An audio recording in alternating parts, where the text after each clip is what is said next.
Hi, I'm Weston. I love talking about the Rangers, and I'm here to recap Game 5 of the regular season. Rangers lose 3-2 to the Penguins again. A third one-goal loss in a row. A third heartbreaking loss in a row. And it sucks, man. It really does. We played a third consecutive good game of, well, fourth really, because we destroyed the Islanders. So fourth consecutive really good game of hockey, and it's just not showing up. You know, it's getting depressing at this point. This video is going to be a bit longer, and it took a little bit longer to make because I wanted to give the best possible quality I could do. I wrote down tons of notes, and then I had to transfer them from my phone to my notepad because I was dumb and I didn't just write them on the notepad to begin with. And then I just wanted to really, marinate on the game. I wanted to think about it, stew in it, and then I wanted to watch all the goals a few times to really visualize what happened and how they occurred. Spoiler alert, I don't know much. But on to the first period. So the Rangers looked pretty darn good, and I want to say this before I get anywhere else.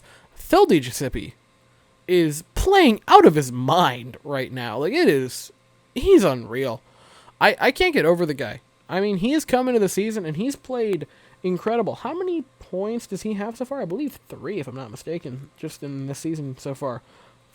4 points, all assists, but Phil DiGiuseppe is just unreal. He might be he's playing like maybe the best player on the team right now, which is kind of weird to say. And they're saying, well, Weston, there are other good players. There are other good players, but he has been playing incredible. I believe he might be the points leader at this moment in time, actually. Is he? No, it's still Panarin, all right. But he's playing really well, Phil DiGiuseppe, and I can't praise him enough. He had 3 blocks tonight and 3 hits. He's just really playing well. I believe he also had an assist tonight, or did he not? He did not. My bad. But he's playing fantastic. A little bit into the first period, we had a power play. We didn't do anything on either power play, but that first power play looked really, really nice, and I was really impressed. I thought at that moment, I'm like, all right, if we get a few more power plays, we could run the score up tonight because our power play unit. We didn't score, but we were just pounding shots in on them. It was just total control over the power play. It was just shot after shot after shot after shot, and it was looking really good. And I was like, all right, we might be able to do something here. We didn't commit a penalty tonight, which was pretty nice. I was happy with that. We played very disciplined hockey, which we hadn't yet to the season. Like, I wasn't saying we weren't playing undisciplined, but we were playing a little haphazardly. So I was very pleased that we didn't commit a penalty tonight. A little bit later in the first period, wide open net off of, I believe it was a Zibanejad shot. No stick, and Lafreniere misses. Just a little off.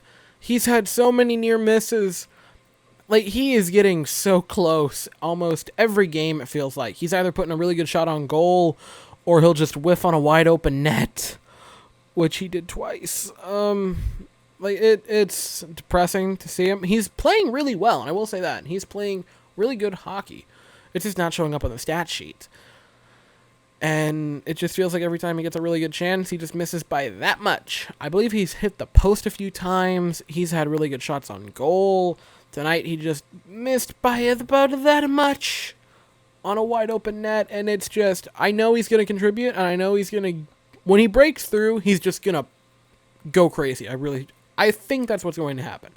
He'll have, like, maybe against Buffalo, he'll have a point of, like, a goal or an assist, and then we play Boston after that, I believe. Let me check what our schedule is. Is it Boston? I want to make sure about this.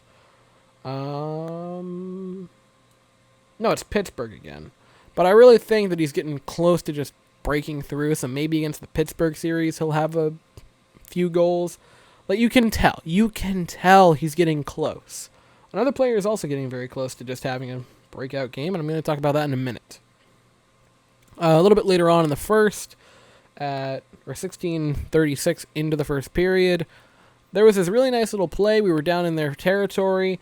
Brett Howden kind of kicks it out to Adam Fox. Adam Fox drives it. Adam Fox has been playing, again, incredible this season. And Colin Blackwood, in his NHL debut, I believe, with his first NHL goal, which, beautiful tip-in. Fox obviously had a really nice shot on goal, so congratulations to Colin Blackwood on his first NHL goal. It was a really pretty tip-in. Another Harvard grad, so I believe that was 2 Harvard grads for the goal. So great, That was about it for the first period, but I was like, all right. 6 shots on goal for the Penguins. Shesterkin looked pretty solid on all of them. Maybe we could win. I got ahead of myself there. I know that was a mistake. A little bit later on, or excuse me, not later on in the first, but into the second period, Keandre Miller had this incredible sliding save where he just saw the shot getting ready to be taken, and he just slid in like legs first. It was a great stop, great play by Keandre Miller. And mark my words, Keandre Miller, I believe against Buffalo, I don't know if it'll be the first game or it'll be the second game, but I think against Buffalo, Keandre Miller is going to have a 2-point game. Maybe a goal and assist, maybe 2 assists, but I think Keandre Miller is getting really close to having a fantastic game where he really shows it up on the stat sheet. Tonight he had a really nice night. 21 minutes, which was... I've kind of been pounding the table for Keandre Miller. I really like him, and I was super excited to see him play 21 minutes tonight, which was very impressive. Did he have... Yeah, he had a hit as well. And the block shot, weirdly, didn't register. They didn't give him a block, but he slid into the shot to break it up, so it was still a really nice play by Keandre Miller. And I will say this, I love the Miller and Trouba pairing. That is probably our best defensive pairing at this moment, and that's not to take away from anyone else, specifically Adam Fox, who I think is a fantastic defenseman. But I think Trouba is very good, and I think Miller is very, very good. Now, I still think Adam Fox might be our best defenseman, but that pairing is the best pairing by far. They are playing very well together. They're giving Keandre Miller tons of, not confidence, but tons of trust. They paired him a lot with Sidney Crosby, and he did a pretty good job shutting him down in the past 2 games. He's been on the ice quite a lot. Keandre Miller is getting very close to breaking out, and you could see it tonight. He was playing aggressive. How many shots did he have? Or did he have any shots? Really, they didn't register any shots. But it seemed like he was being very aggressive tonight. Keandre Miller played really, really well. And it's starting to show up. And I think against Buffalo, I'm going to say the second game, he has 2 points. Like, he is getting close to putting it up on the scoreboard. So that was fun. A little bit later in the second, Penguins get this weird little breakaway. And great save by Igor Shesterkin in the second period on the first breakaway. I say first because there was a second one. And I was like, all right, Shesterkin, looking really sharp. And then a little bit later, it felt like a minute later, another breakaway off this weird deflected shot. And tie game 1-1. Why or what? Why? Again, it was a breakaway, so I take it a little easy on people when they give a breakaway. You might not, and that's perfectly fine. A breakaway is a part of the sport that you need to be prepared for. But now it's 1-1, and I'm getting sad again. In the second period, at 17-17, the Rangers are starting to put pressure on in the net. Jacob Trouba passes it over to Panarin. Panarin passes it back over to Trouba. Trouba takes a shot, and then Ryan Strome comes in to get the goal. Rangers go back up 2-1, and I'm like, okay, there's a chance. I think we're taking a lead into the third, and we ended up doing that. And I was like, okay, we can do this. Please, just keep that up, Rangers. Come on. Carry a lead into the third against the Penguins and win this game. Let's do this. And nope. That didn't happen. 2 minutes into the third period, this weird shot happens. It was a nice shot by the Penguins. And at first, the announcers were like, well, maybe it bounced off of someone. And then they were like, well, maybe Brett Howden was kind of screening Shesterkin. And look, man, I love Shesterkin, and I think he is going to be very, very good.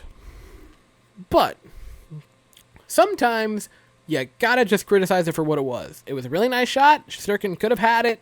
He didn't. Maybe he took his eye off the puck for a second. Maybe he just didn't react fast enough. Regardless, it was a goal, and it's now a tie game. There's no other way to look at it. I love Shesterkin. Again, I think he can rebound because he still makes a ton of nice saves, and he still looks very sharp. All of the good intangibles are there. There's just some weird shots and weird bounces that end up costing them the games. You know, they don't give up a breakaway. It's a tie game. It's a tie game when we go into overtime. The other night, our guy doesn't literally throw the puck in our own net. We win the game. Like, Shesterkin's gotten some unlucky bounces. And while I do think you need to, question it and criticize it when it's fair, like this one was, I also want to say he's not having a bad season, which I know is kind of weird to say because tonight he had an 842 save. And so far for the season, I doubt it will be updated. Yeah, it's not. But he has a save percentage of under 8 or under 900. But he's not playing bad, I swear. And I feel like I'm a maniac that has seen a UFO. And I'm like, I swear, it's real. He's playing good hockey. And people are just like, sure he is. Weston, patting me on the head like I'm an idiot. He's playing well. But it's just not seeming like that on the stat sheet, and it sucks. So, that happens very quickly in. And I'm like, kill me. A little bit later, about 11 minutes in, granted, this wasn't a goal or anything, but the first line had an incredible shift where they were just putting constant pressure on, and I really thought we were going to take the lead back at that point. We didn't, because we didn't score again, because why not? So that sucked. Later on in the third period, there was this really nice breakaway with Panarin and Lafreniere, and Panarin passes it over to Lafreniere near the goal line, and he just whiffs. So many times tonight, our players, and it wasn't just Lafreniere, it wasn't just rookies, it wasn't just, everyone. It felt like everyone has whiffed. Not just tonight, but this season. I feel like almost every player has whiffed on a shot on one-timers. Tonight, I'm pretty sure Trouba, Panarin, Lafreniere, Buchnevich, it felt like everyone was just whiffing on these one-timers that could have easily been goals, and I'm like, we gotta capitalize on that. And I saw this trending all over Instagram of like, we're the youngest team in the league. We're the youngest team in the league. And I'm like, yes. But we also are making a lot of mistakes. Two things can be true. It can be true that A, we're a very young team and we're going to make mistakes. And B, we also played bad hockey and made some mistakes that we shouldn't have made. Both can be true. And it bothers me when someone will say, well, that was a rough game, and then someone will respond with, well, we're the youngest team in the league. Both are true.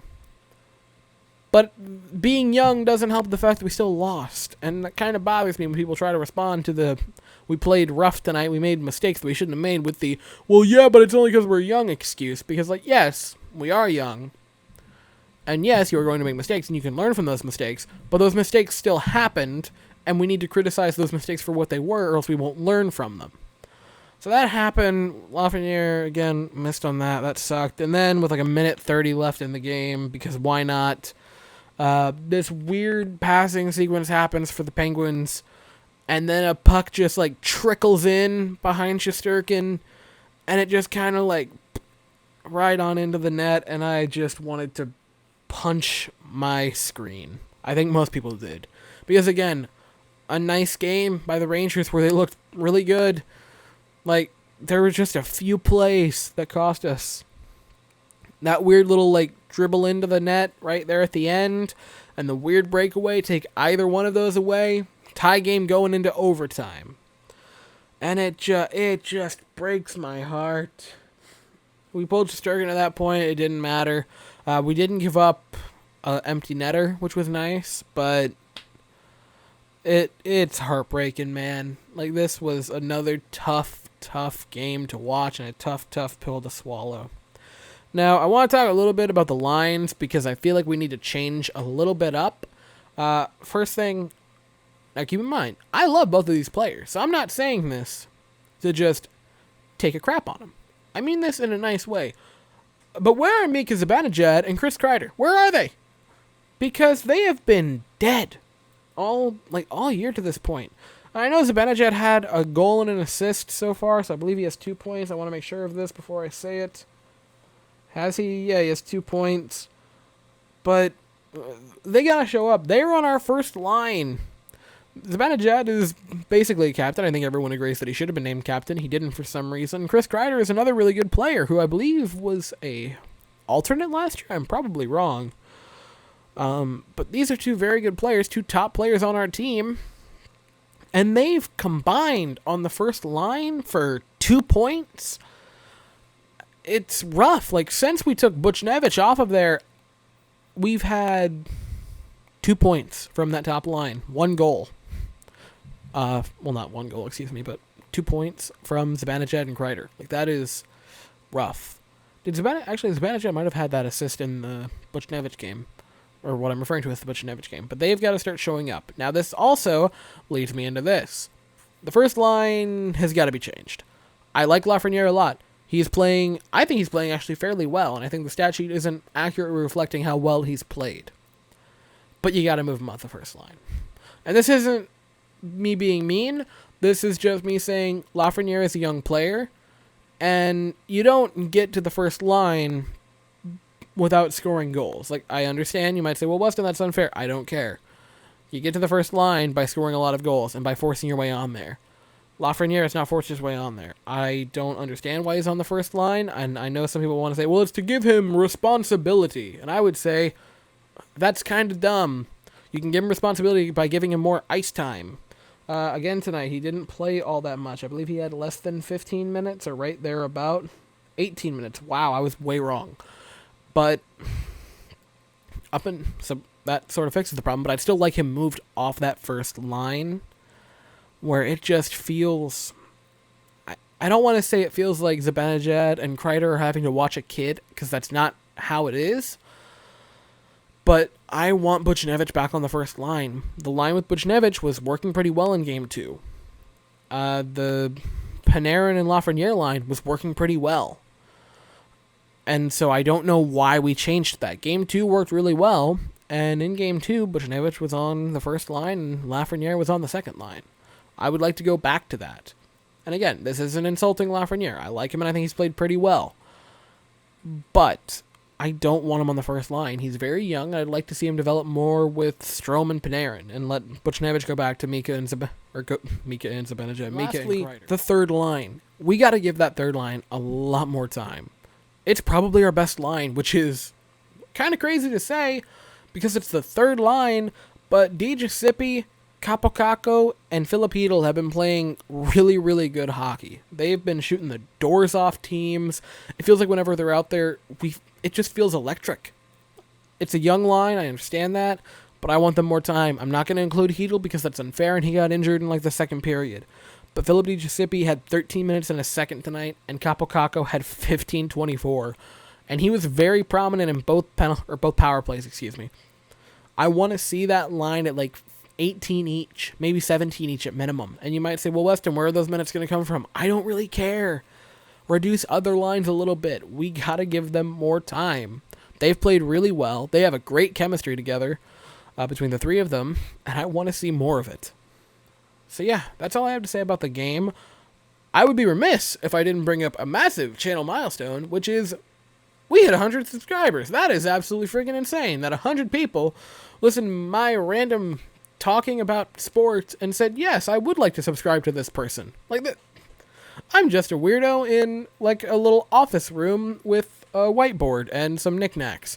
So it really means the world to me that 100 people have subscribed.